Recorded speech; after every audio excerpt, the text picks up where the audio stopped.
Hello, everyone. My name is Jessica Wonderly, and for the policy and advocacy exploration project that we did for the term, I decided to do more research on home visits in early childhood. Today, I'm going to be focusing on the purpose of the policy, why I chose this policy, the history, my advocacy plan, and then the final product. So, the purpose of this policy is to highlight family support and their involvement from infants, because from infancy to about 5 is the most crucial parts of their development. And that's when parent involvement is the most important because their influences has such a huge impact because those are the people that they're around most of the time. So like when you're in elementary school, you're surrounded by more peers, and that is where you're getting most of your stuff from, is from your peers around you, versus in early education you're seeing your parents, or you're just going from being with your parents and your siblings full time to now being in a brand new environment. And in all honesty, in this day and age, many parents don't have time to sit and talk with teachers because of work and other things going on. It's so hard to find that time to really get to know each other and have those relationships. So by implementing home visits in ECE settings, we're ensuring that all parents are getting more help when it comes to the development of their child. Educators can sit and understand the background of their students and give helpful tips to help them at home, which then carries over into the classroom. And then, according to Sheldon and Young, family influences on children's development and academic outcomes begin immediately in those early childhood years, lasting through high school. And why I chose this policy. I chose to look into this policy because growing up, my parents weren't able to really be a part of my education because they were working so hard. Both my parents were full time working, but they always made sure, that my older brother and I had everything we need, and they loved us and they tried to go to everything. But that just wasn't possible, and they had no idea what I was learning or where I needed help. I see this same problem with the students that I'm working with now, where their parents don't have time to sit and talk with me about their child and the struggles, and we can't really sit and come up with goals to help them be successful because there's just not enough time to do it. And I don't think an email is enough to have those like personal conversations, and I can't really show you what I mean, or you can't really observe it. By having teachers visit a child's home, we're building the bridge to really make sure that children are getting support in all aspects of their life, from the classroom to home, and then getting them ready to go out into the world. And then the history of home visits. So my mom had home visits in kindergarten, and that was 50 years ago. She said back in the day it was very normal for teachers to come and visit to see where their students live and provide suggestions on areas their child needs more support and what they can do at home. This could be academically, it could also be like seeing their social and emotional development. 30 years later, when I was that age, I've never had one.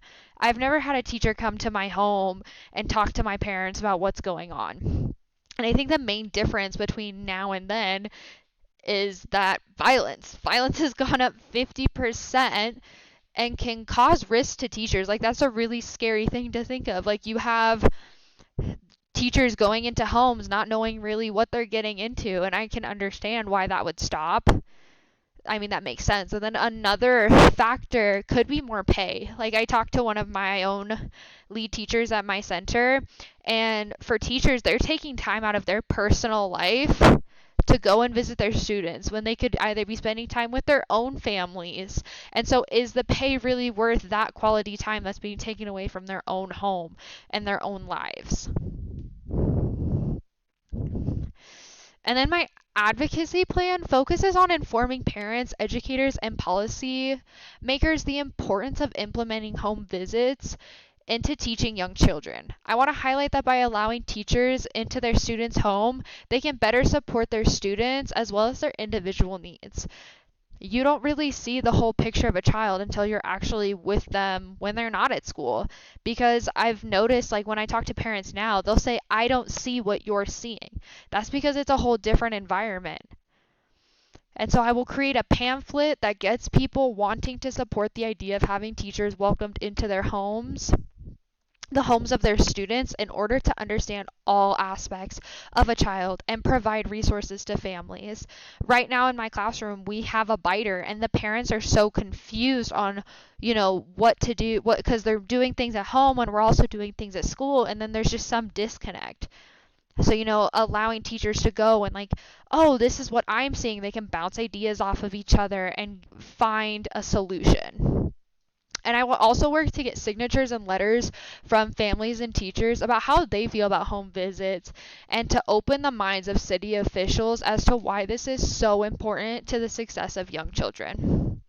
Home visits can establish positive contact and communication with families. And at this age, that's just the most important thing, is having that open communication. Because at the end of the day, we all have the same goal of wanting children to succeed. And so for my final product, I created a pamphlet. So here it is, that first page, it's home visits, and the ultimate goal is supporting our young learners inside and outside of the classroom. I provided information, like my information, how to get a hold of me, and then I have a little quote in there about the home visits can establish positive contact and communication with families, just to show that like that's our goal. I also talk about why home visits are crucial for development. It allows teachers to provide feedback and ideas to help their children's behavior, and it can help teachers and families just stay on the same page about extra support they need at home to keep them on track. And then on that back side, I showed what does a home visit actually look like, because I think that's also very fearful for families. And it's when a teacher comes to a student's house outside of normal hours and get to know families just on a deeper level. 5 minutes at drop off and pickup isn't enough to really understand a family or their children. And they first talk to the parent to get an overview of the house and to understand the overall family dynamic. And according to Utah State Board of Education, because this is still implemented there, the first visit focuses on relationship building. Teachers and families discuss hopes, dreams, aspirations, and goals. And then after getting to know the family and setting some goals, the teacher will make a plan to help the child accomplish these goals, send it back to the family with suggestions on what they can do at home, and then they would always revisit what was discussed. I also talk about why this is a good policy. Making home visits a policy is crucial because parents want to actively be involved in their children's academic journey and understand what is happening in the classroom. With many parents working, it can be hard to make time for having conversations about their children's academic struggles. By adopting this policy, everyone can be on the same page regarding a child's growth and help them become the best student they can be. And then another thing is, which is a really big point of mine, is how are these home visits going to support your child in the classroom? Home visits are essential in the classroom because they help teachers understand a child's home environment and the similarities and differences between school and home. Home visits also allow teachers to build strong connections with families by creating a space for a deeper understanding of a child. It can also identify areas that need adjustments and identify specific needs for a child, because a lot of times children act completely different depending on their space.